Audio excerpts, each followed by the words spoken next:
Bonjour à tous, c'est Claire et bienvenue dans cette présentation d'un nouveau jeu de la maison d'édition Liminal 11. Est-ce que je me trompe pas? Oui, Liminal 11. Donc c'est un jeu mass market que vous allez pouvoir trouver un petit peu partout, qui est en anglais, qui s'appelle The Seed and Sickle Oracle Deck. Alors l'autre jeu que je vous ai présenté, c'était la version, on va dire, collector du New Chapter Tarot, qui est un tarot que j'ai commencé à pas mal utiliser et que je trouve très bien aussi. Vous pouvez voir ma vidéo que j'ai publiée d'ouverture du jeu. Vous n'êtes pas obligé de prendre la version collector, il y a aussi une version mass market du jeu que je trouve super intéressante. Alors, il y a une présentation des jeux qui est vraiment magnifique. Hein. On a une petite ouverture ici, avec une petite citation, c'est super joli. Il y a beaucoup de poésie, ça me fait penser un peu à la poésie asiatique, avec les cerisiers en fleurs, c'est vraiment magnifique, c'est très beau ce jeu. C'est un jeu qui est basé sur les plantes. Voilà, alors je vous montre un peu la boîte aussi, qui est vraiment très jolie.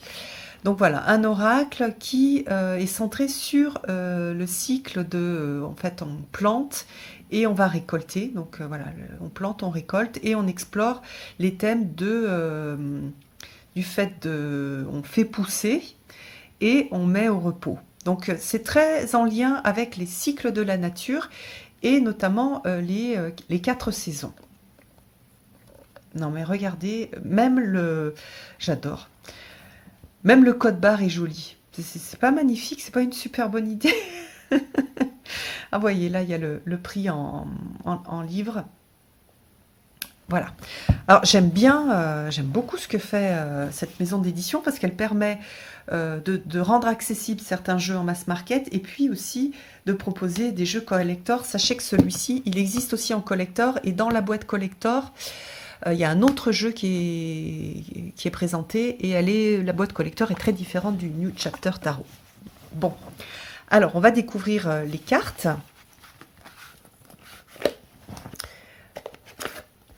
Alors, les cartes sont coincées dans la boîte par un peu, je l'ai gardé pour vous le montrer par un petit carton, mais après on peut l'enlever. Regardez comme c'est joli à l'intérieur de la boîte. C'est vraiment un très bel objet, hein. C'est magnifique. C'est pas forcément la boîte la plus pratique à ouvrir et pour sortir les cartes, mais il y a quelque chose de, comment dire, qui entretient l'esprit de la magie dans cette présentation de boîte. Alors, le jeu est très beau. On a un très joli dos. Et puis, les cartes sont pastel. J'aime beaucoup l'art aussi et le travail de l'illustratrice. On a 2 livres. Alors ça, c'est aussi original.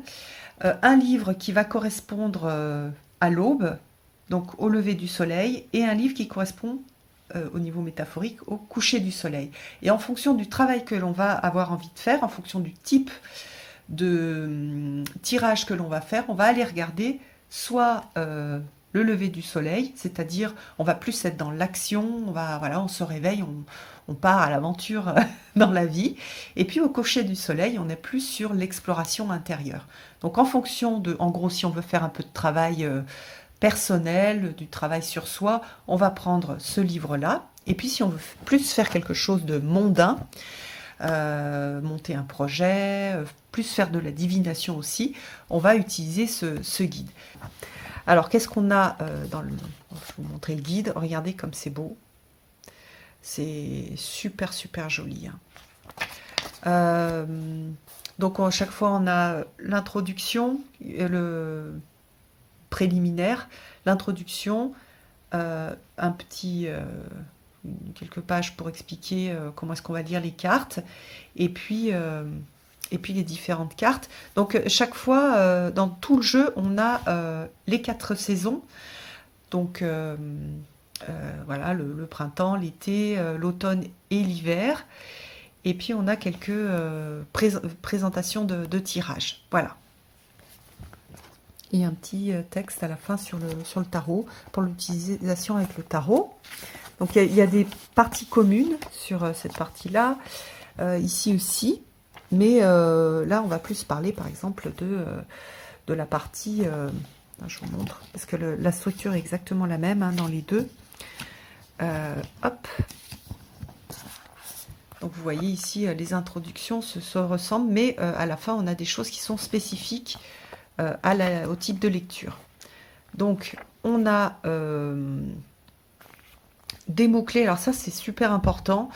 On a quand même des mots-clés qui permettent, à partir des cartes, de vite faire une lecture. C'est-à-dire quand vous faites une lecture, moi j'utilise beaucoup ce type de carte pour soit faire avoir une première idée sur de quoi va parler le tirage, par exemple, quand je fais le tirage pour les autres, soit pour moi un peu encadrer le tirage. Donc c'est bien, j'aime bien travailler avec des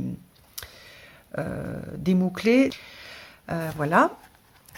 Et puis, voilà les cartes. Et puis voilà, à chaque fois, par exemple pour cette carte-là, c'est la première. D'ailleurs, pourquoi il n'y a pas la première carte que j'ai fabriquée? Est-ce que je l'ai utilisée? Ah voilà, oui. Donc voilà, la première carte.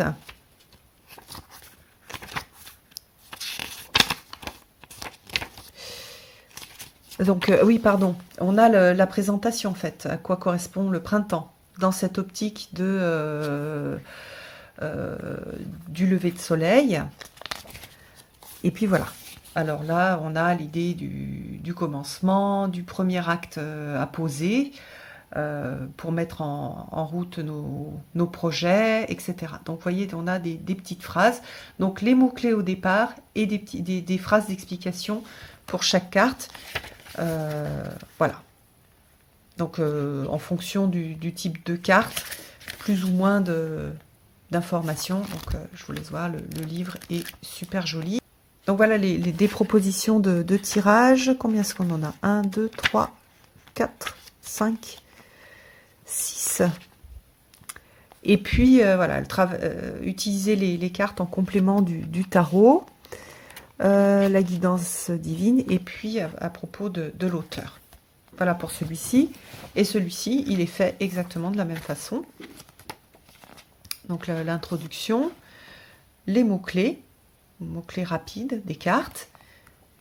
Hop. Et ben voilà, chaque carte, chaque fois, un petit texte. Des tirages spécifiques. Voilà. Hop. Pareil. Donc là, c'est la même chose, mais avec une orientation un petit peu différente, puisqu'on ne va pas travailler les mêmes sujets. Et puis voilà, ici, spécifique donc pour la récolte, avec les tirages. Alors, attendez. J'ai l'impression que c'est les mêmes. On va regarder. Là, oui, je suis sûre que c'est la même chose. Est-ce qu'on a la même chose là? La récolte, Summer Solstice, Winter Solstice. D'accord, donc là, on va avoir les solstices et ici les équinoxes. Tirage des équinoxes. Donc voilà pour les deux guides. Et puis, nous allons regarder les cartes qui sont très jolies. Donc moi j'aime beaucoup ce style et ça me fait vraiment penser, je sais pas pourquoi, ça me fait penser au Japon. Quelque chose de super doux, c'est magnifique. Donc il n'a pas été traduit en français ce jeu-là. Je ne sais pas s'il sera traduit. Je sais qu'il y a certains de leurs jeux qui ont été traduits par Très Daniel. Celui-ci est vraiment, vraiment très très beau. Hein. Donc, j'avais un jeu préféré sur les plantes qui est le Botanical Deck. J'ai reçu, il n'y a pas très longtemps, que je vous ai présenté aussi un autre qui est auto-publié que j'aime beaucoup. Mince, comment est-ce qu'il s'appelle ? Et donc ça me fait un deuxième préféré, puis celui-ci, voilà, c'est le troisième, c'est le seul en en mass market que j'aime beaucoup, que j'aime utiliser, qui me touche. J'aime bien les couleurs, j'aime bien cet environnement de couleurs. En fait, ça me...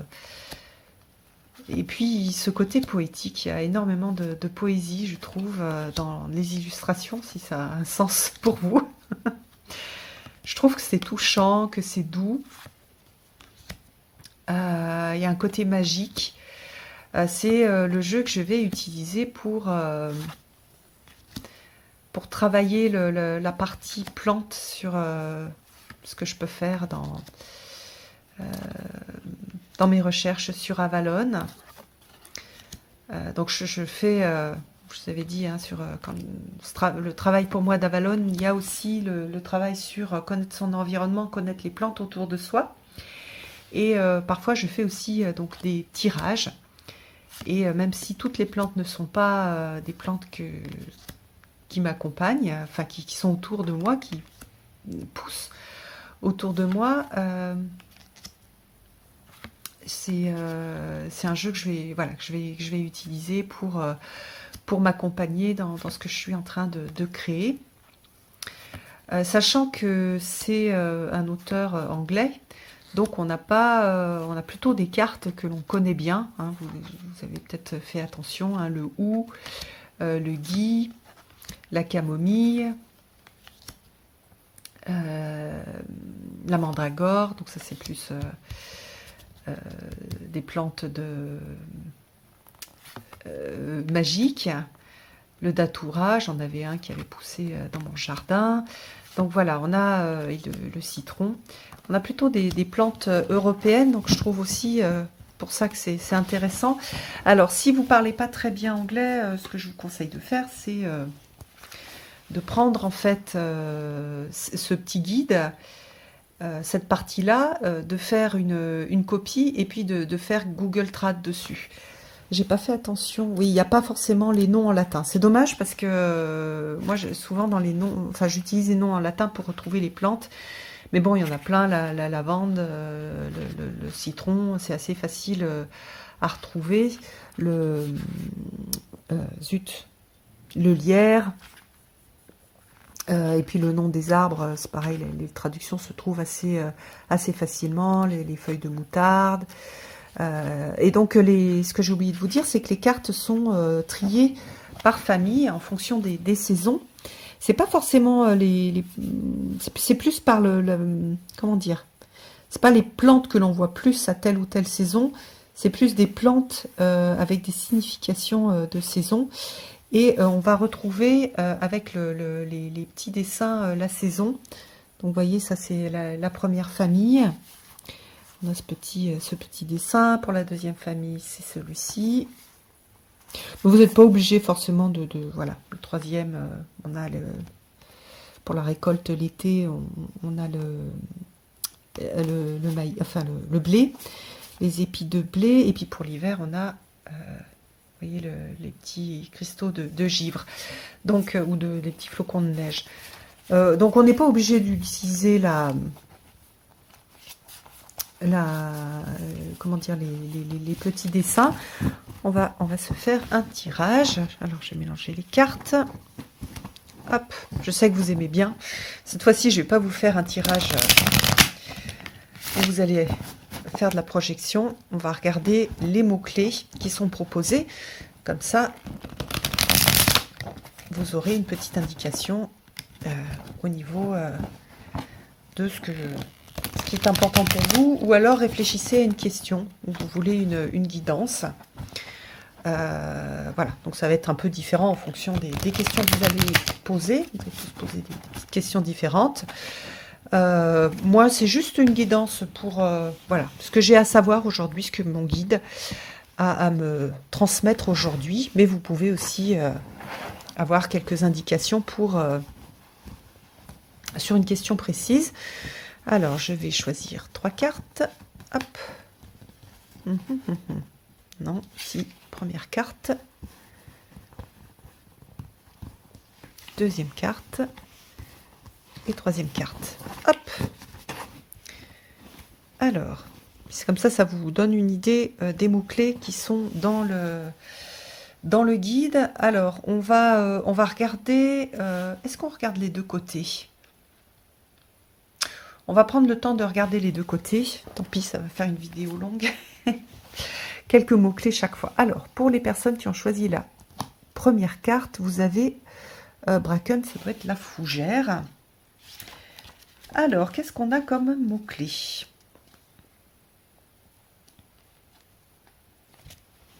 C'est la troisième carte. Patience, perception, foi. Donc vous, on vous demande de faire preuve un petit peu de patience et d'avoir foi aussi dans le futur. Donc ça, c'est plutôt pour les projets, si vous avez une question plus liée à l'action. Et puis au niveau de la partie de l'ombre, alors... Bracken, invisibilité, évasion, s'échapper. Alors ça c'est intéressant parce que vous voyez qu'on a trois thèmes différents, donc peut-être le fait de voir, pour certaines personnes, ça va être parce que vous vous sentez invisible et que vous avez besoin d'avoir l'impression d'être vu par les autres. C'est aussi le sentiment d'être invisible. Quelque chose qui est très interne, c'est-à-dire vous êtes visible. Et si vous vous sentez invisible, alors les autres ne vont pas vous voir. Donc cette idée de la vision, comment est-ce que vous vous voyez, comment les autres vous voient, donc avec ce thème de l'invisibilité, le fait d'avoir besoin d'évasion, de s'échapper, voilà, peut-être quelque chose qui peut être positif ou négatif. Si vous avez besoin de vous évader, donc prenez le temps de vous évader, de rêver. Ou alors vous êtes trop dans l'évasion et il va falloir revenir un peu les pieds sur terre. Donc ça, c'est pour ceux qui ont choisi la première. Pour ceux qui ont choisi la deuxième carte, nous avons un arbre. Alder, c'est le... Zut, je trouve pas le mot en français. Bon, ça fait rien.